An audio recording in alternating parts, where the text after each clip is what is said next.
Apa yang disampaikan oleh Menko Purbayodisadewa itu sangat-sangat logis nih Pak dalam hal keputusannya untuk tidak menaikkan tarif cukai hasil tembakau dan juga harga jual eceran ya pada tahun 2026. Tapi bagaimana Anda melihatnya dari sudut pandang kebijakan fiskal mengenai hal ini? Ya, saya lihat apa yang disampaikan oleh Pak Menteri itu sudah mempertimbangkan banyak hal ya. Ada pertimbangan masalah kesehatan tentunya. Tetapi yang lebih mendesak saat ini kan ketika kita berbicara masalah penerimaan negara yang sedang mengalami tantangan. Kemudian pada saat yang bersamaan adalah masalah tenaga kerja. Jadi seperti yang beliau sampaikan tadi, memang dua aspek terakhir itu sangat mendominasi keputusan tersebut. Ya. Saya rasa ini adalah keputusan yang sangat berbasis, fokus kepada hal yang urgent yang kita hadapi saat ini, ya memang isu pendapatan negara dan isu lapangan kerja yang dampaknya bisa ke daya beli masyarakat dan seterusnya. Karena sektor ini adalah sektor yang mempekerjakan banyak tenaga kerja, baik langsung maupun tidak langsung. Bisa jadi jauh di atas 5 juta. Kita bayangkan ketika sektor ini mengalami penyusutan, atau penyusutan. Ya, akan berdampak luar biasa. Jadi dampak kebijakan ini terhadap perekonomian nasional dan daerah secara langsung jika CHT tidak dinaikkan ini apa Pak menurut Anda? Ya, saya merasa begini, apapun itu industri hasil tembakau harus kita perlakukan seperti industri yang lain. Karena ini industri yang legal, membayar cukai, membayar pajak, menciptakan lapangan kerja. Sehingga mereka juga demand, membutuhkan kepastian. Betul. Kepastian berusaha. Sehingga ketika keputusan tentang cukai itu serba tidak pasti, maka industri ini juga sulit untuk berkembang, bahkan untuk bertahan. Nanti mungkin kita bisa diskusikan access line ketika ini tidak ada kepastian, harga naik turun, terus bagaimana industri rokok ilegal justru berpesta pora. Iya. Jadi apa yang disampaikan ini di freeze cukainya, di freeze harganya. Ini memberikan kesempatan bagi industri untuk yang sebenar-benarnya untuk melakukan konsolidasi, untuk kemudian menata diri. Karena selama 3 tahun, 4 tahun terakhir, industri ini dihunjam dengan beberapa kebijakan yang salah satunya adalah cukai yang terus-menerus meningkat.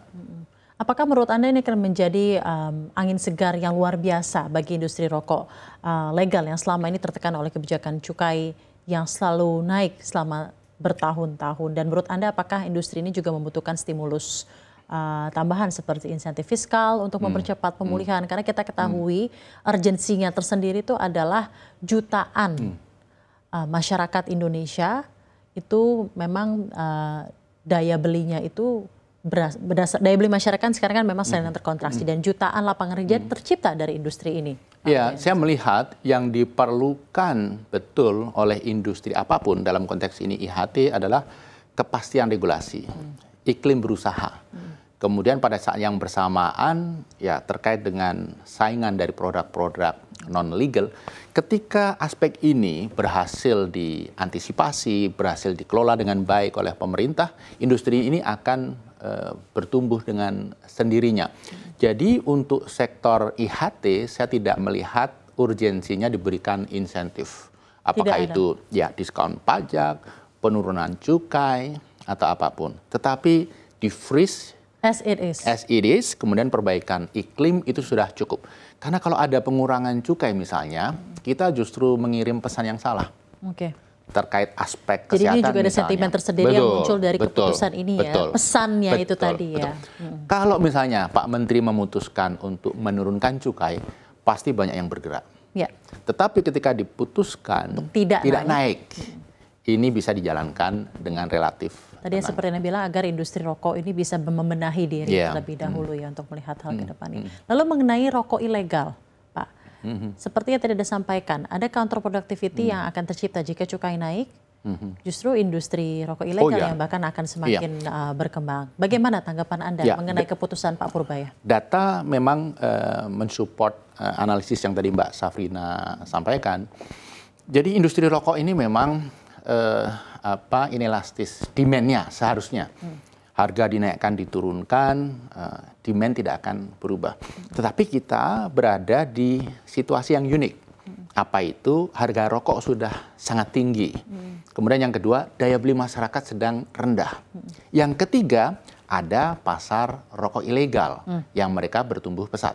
Jadi ketika ada kenaikan harga, apakah dinaikkan harga ecarannya atau karena cukai dinaikkan, maka karena ini menjadi elastis, banyak yang lari kemudian ke rokok ilegal.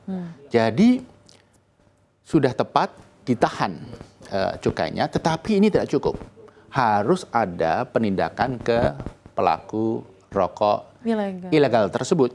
Karena begini, selama 4-5 tahun terakhir ini, porsi yang diambil oleh rokok ilegal itu melesat cukup dramatis. Misalnya Mbak Safrina, tahun 2020 baru sekitar 4% ceruk pasar yang diambil oleh rokok ilegal.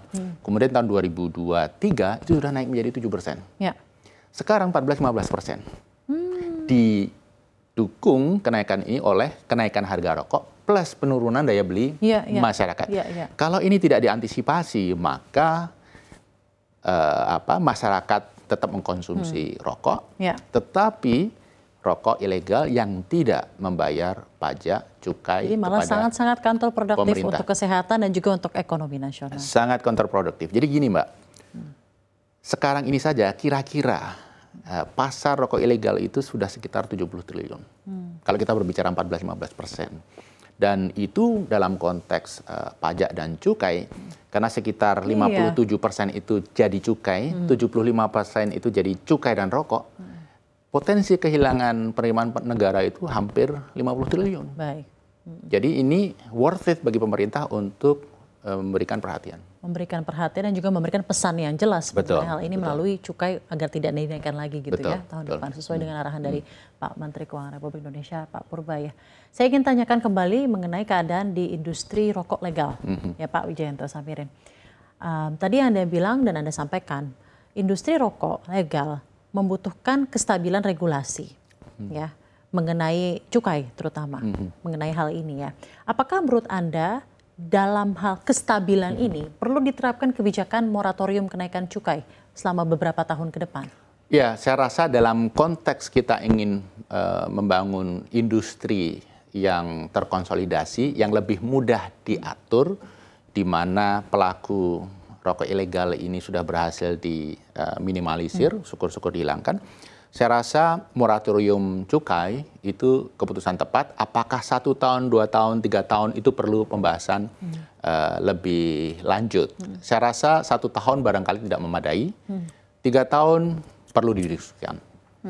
Karena itu tadi yang Anda sampaikan, ketika ada pesan bahwa cukai tidak dinaikkan, ini berarti adalah kesempatan dari industri rokok legal untuk benar-benar membenahi keadaan yang ada. Dan akhirnya benar-benar bisa membenahi dan memperbaiki keadaan yang ada ya. Mengenai hal ini. Jadi cukup besar proporsi rokok ilegal ini adalah produk impor. Walaupun produk yang diproduksi di Indonesia juga cukup banyak. Jadi langkah yang disampaikan oleh Pak Menteri menurut saya tepat. Bukan dibabat habis yang lokal ini, tetapi dikasih kesempatan untuk menjadi legal.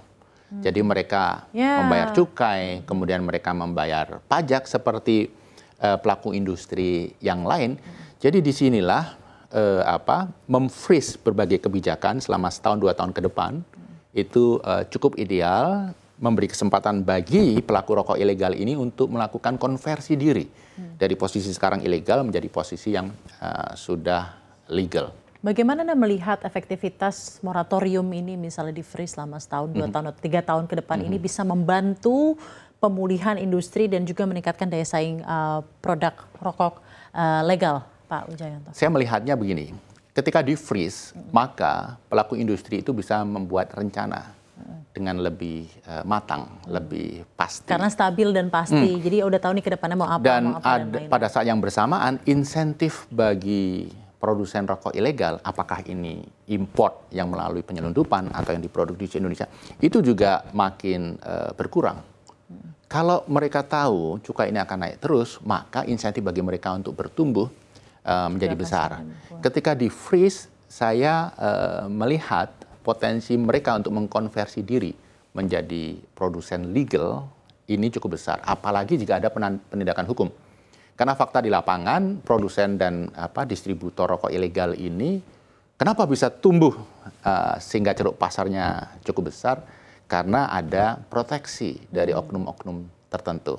Jadi dalam hal ini apa yang dilakukan Menteri Keuangan tidak cukup tanpa support penuh dari aparat penegak hukum.